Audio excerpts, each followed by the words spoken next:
तुंगारेश्वर.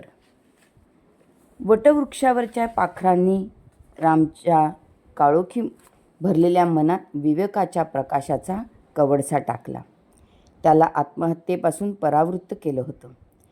पण ना 14-15 वर्षाच्या काळोख्या जीवनाचा अंधार आणि वैफल्य नाहीसे करायला ना तो कवडसा पुरेसा होता, ना आत्महत्येच्या विचारापासून कायमचे परावृत्त करायला काही आशा दाखवणारा. एक विचार तरंग आला आणि गेला. आत्महत्येचा क्षणसुद्धा आला आणि टळला. पण निश्चय मात्र कायम होता. आणि पोटात पेटलेली 3-4 दिवसांची आग त्याला निश्चयाला त्या सदैव चेतवत ठेवायचं काम करत होती. राम चालतच होता व चालता चालता आत्महत्येसाठी योग्य व सुरक्षित जागा शोधत होता. जागा अशी हवी की कोणत्याही कारणामुळे आपला विवेकसुद्धा जागा व्हायला नको आणि आता पुन्हा काही विघ्न यायला नको. आणि रामला ती जागा दिसली. तुंगारेश्वरचं जंगल. आत्महत्या करायला सर्वोत्तम जागा कोणती असेल तर जंगल. माणसांची वर्दळ नाही, पादचाऱ्यांचा त्रास नाही, फुकट सल्लागारांचे शब्दसुद्धा ऐकायला नकोत आणि मोक्याच्या वेळी तडफडून वाचवणाऱ्यांचे उपकार व्हायला नकोत. बरं, आता तो पौराणिक काळ गेला जेव्हा जंगल ही ऋषीमुनींची तपोभूमी होती. आता सगळे ऋषीमुनी नगरात राहायला लागले होते. त्यांच्याही मागे मोठे मोठे संसार लागले होते. रामने आपला मुक्काम त्या तुंगारेश्वरच्या जंगलामध्ये ठेवला. मुक्काम म्हणजे मृत्यू झडप घालेल तोपर्यंतचा काळ.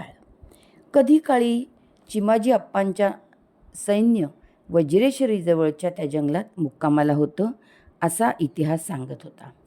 आता त्या जंगलात जंगली आणि मांसभक्षी श्वापदांची कमतरता नव्हती.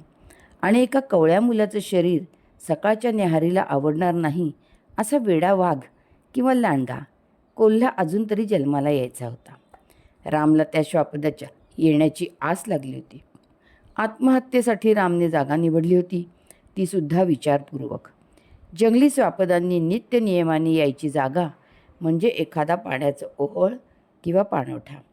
सकाळ संध्याकाळ न चुकता सारी श्वापदं तिथे हमखास येणारच. आणि त्यांचाही क्रम ठरलेला. आधी हरण, चितळ, सांबर, नंतर कोल्हे, वनकुत्रे, लांडगे, नंतर अस्वल आणि सरते शेवटी जंगलचा राजा असलेले वाघांचे पूर्ण कुटुंबच्या कुटुंब.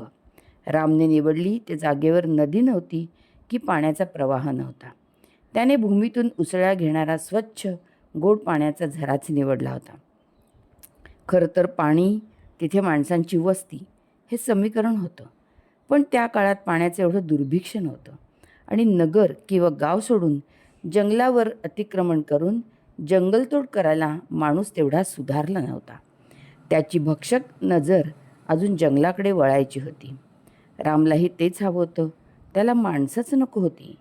माणसांच्या रूपात दडलेला आणि छळून छळून मारणारा, कणाकणाने झिजवणारा मृत्यू त्याने आत्ता पावे तो खूप अनुभवला होता.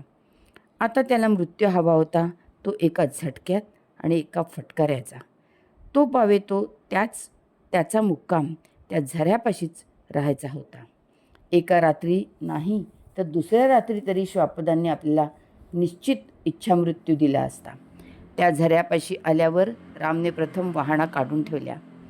धुळीने भरलेले हातपाय धुतले आणि तहानलेले व्याकुळ शरीर कणाकणाला तृप्ती देण्यासाठी ओंजळ भरून पाणी हातात घेतलं.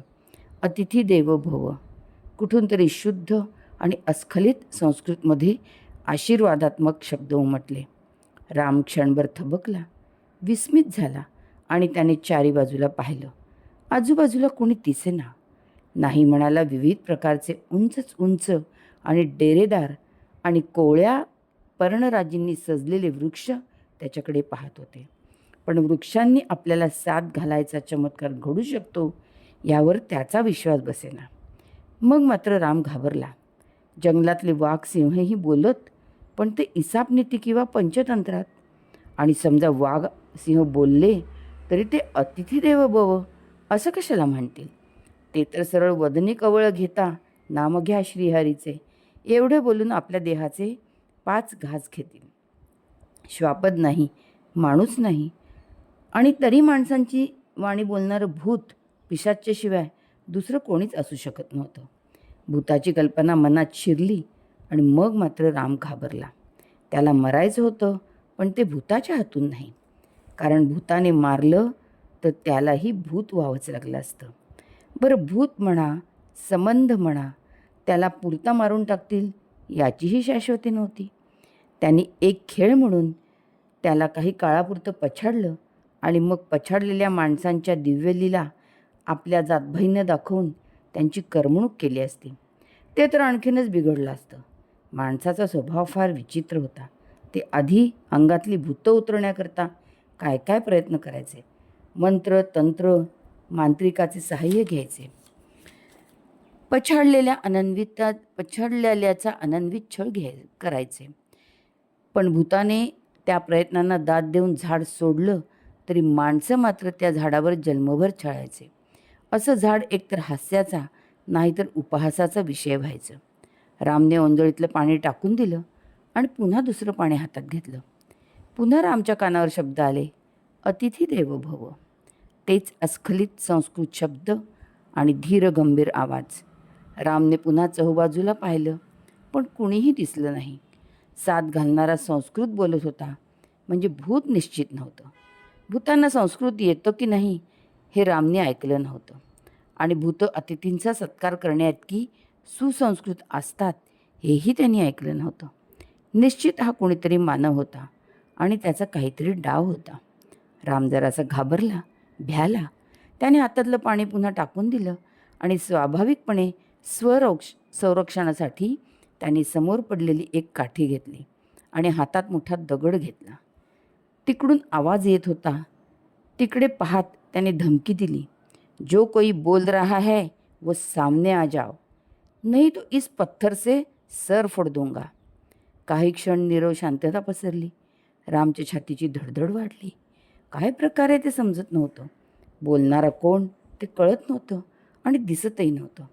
होणारा प्रकार भुताटकीचा असण्याची शक्यता नव्हती आणि आपल्यासाठी आकाशवाणी व्हायला आपण काही पुण्यात्मा नाही एवढी रामची खात्री होती. पुण्यात्मा असता तर जन्मापासून अशा हाल अपेष्टा वाटायलाच आल्या नसत्या. राम, 4 दिन में भूखे हो, इधर चले आओ. आवाज तोच होता, पण बोली बदलली होती. संस्कृत जाऊन हिंदी आली होती. आता मात्र रामने छडा लावायचं ठरवलं. हातातली काठी आणि दगड घेऊन त्याने जवळपासच्या झाडांवर आणि भोवती पाहायला सुरुवात केली. 5-10 झाडांच्या परिसरात त्याला कोणीच दिसलं नाही. नंतर मात्र एक विशाल वृक्षाच्या जमिनीतून वर आलेल्या प्रचंड मुळावर एक महाकाय, काळा कभिन्न आणि धूर्तपणे नग्न असलेला महापुरुष दिसला. रामनं त्याच्याकडे पाहिलं आणि त्यानं रामकडे, क्यों बेटा, 4 दिन से भूखे हो? हां हूँ, रामने गुस्स्यातच उत्तर दिलं. पण तुम्ही तर नंगे फकीर आहात, तुम्ही काय देणार मला? मांग तो देखो. त्या महापुरुषाच्या चेहऱ्यावर स्मित झळकलं आणि अतिथी देवो म्हटलं आणि आता हवं ते माग म्हणतो. मग वचनेन की दरिद्रता असा विचार करून त्या पुरुषाची परीक्षा घेण्यासाठी राम म्हणाला, मुझे तो मुर्गी, मटन, बैदा, रस्सा और सब कुछ चाहिए. दे सकते हो?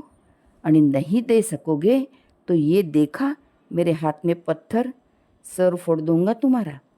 त्या पुरुषाच्या भुवयांवर किंचित नाराजीची छटा आली. झालं.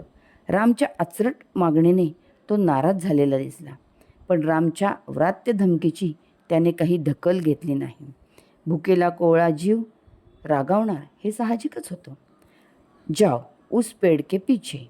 त्याने संकेत करून रामला दूरचं झाड दाखवलं. तुम्हें जो चाहिए वो मिल जाएगा. महापुरुषाच्या त्या शब्दात थट्टेचा लवलेशही नव्हता. उलट आत्मविश्वास होता. मात्र रामला विश्वास ठेवणं कठीण गेलं. विश्वास आणि अविश्वास, शंका आणि संदेह यात घोटाळणारा राम त्याला दाखवलेल्या झाडाकडे निघाला. मात्र ते पोहोचेपर्यंत त्याने 4दा तरी मागे वळून बघितलं.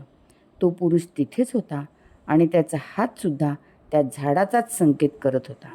राम त्या झाडाखाली पोहोचला आणि त्याला आश्चर्याचा प्रचंड धक्का बसला. असं अद्भुत त्यांनी कधी बघितलं नव्हतं. चांदीच्या मोठ्या थाळीत त्याने मागितलेले सारेचे सारे मांसाहारी पदार्थ गरमागरम आणि वाफाळलेले येऊन जणू त्याची वाट पाहत होते. विस्मयाचा धक्का ओसरला आणि रामला आपल्या 3 दिवसापासून साठलेल्या आणि प्रज्वलित झालेल्या भुकेची आठवण झाली. आता त्याला त्या महापुरुषात काही रुची नव्हती, आणखी तो देव आहे का दानव आहे हे जाणून घेण्यातही त्याला काही रस नव्हता. रामची क्षुधा पूर्णपणे शांत होऊन तृप्तीचा ढेकर येईपर्यंत त्या रसभरीत आणि रुचक अन्नाचा पुरवठा त्याला होत होता. अखंड भोजन झालं. अखंड रामने ढेकर दिली आणि त्या झऱ्यावर जाऊन मनसोक्त पाणीप्राशन केलं. 3 दिवसांचा उपवास, मिळालेलं रुचकर, स्वादिष्ट आणि यथेच्छ भोजन आणि इतक्या दिवसांचा थकवा. जेवणानंतर रामला जी सुस्ती आली आणि गरगरून झोप आली की काळ वेळ आणि जागा न पाहता त्याने त्याच झाडाखाली आपलं शरीर झोपेच्या स्वाधीन केलं. क्षणार्धात त्याला झोप लागली आणि जाग आली ती 18 तासांनी. उठून पाहतो तर उशाशी एका मोठ्या चांदीच्या फुलपात्रात गरम गरम दूध भरलेलं. आता विचार सुचतही नव्हता आणि करायची गरजही नव्हती. रामने तो पेला सरळ पोटात रिचवला. पुन्हा झोपेनं त्याला घेरलं. असं पुन्हा एकदा घडलं. 3 दिवस रामला एक वेळ ब्राह्मणी जेवण आणि दुसऱ्या वेळी गरम दूध मिळत गेलं. 3ऱ्या दिवशी तो महापुरुष पुन्हा रामला दिसला. तो मितभाषी असावा. त्याने एकच वाक्य उच्चारलं, विलायत जाओ, डॉक्टर होके आओ. राम क्षणभर स्तंभित झाला. तो महापुरुष सिद्धपुरुष होता यात संशय नव्हता. रामने त्याची प्रचिती घेतलीच होती, पण विलायतला जाणं हा काही भातुकलीचा खेळ नव्हता. इथे मॅट्रिकच्या परीक्षेची फी भरायला 15 रुपये भीक मागून मिळाले नव्हते आणि हा पुरुष विलायतला जाण्याच्या गोष्टी करत होता. रामच्या जीवनात आज पावे तो दानवच दानव आले होते. सज्जन फार कमी आणि देवपुरुष, महापुरुष आणि सिद्धयोगी काहीच नाही. समोरचा महापुरुष हा वज्रेश्वरीचा नित्यानंद बाबा आहे हेही लक्षात येण्याचं काही कारण नव्हतं. त्याने कधी नित्यानंदांबद्दल ऐकलंही नव्हतं, की त्यांचा फोटोही पाहिला नव्हता, की त्यांच्या अद्भुत सामर्थ्याच्या कथाही ऐकल्या नव्हत्या. पण ज्या अर्थी ह्या पुरुषाने जंगलात काहीही साधनसामग्री नसताना आणि आपल्या इच्छा पूर्ण करायला आपण त्याला काहीही वेळ दिला नसताना आपल्याला चांदीच्या ताटात यथेच्छ भोजन दिलं, 2 दिवस चांदीच्या पेल्यात गरम दूध दिलं, त्या अर्थी त्याच्या शब्दात आणि संकल्पात सिद्धी होती. पण विलायतला जा या शब्दाबाबत शंका निर्माण व्हायला भरपूर जागा होती. विश्वास अविश्वासाच्या सीमेवर असलेल्या रामने तुंगारेश्वरचं जंगल सोडलं.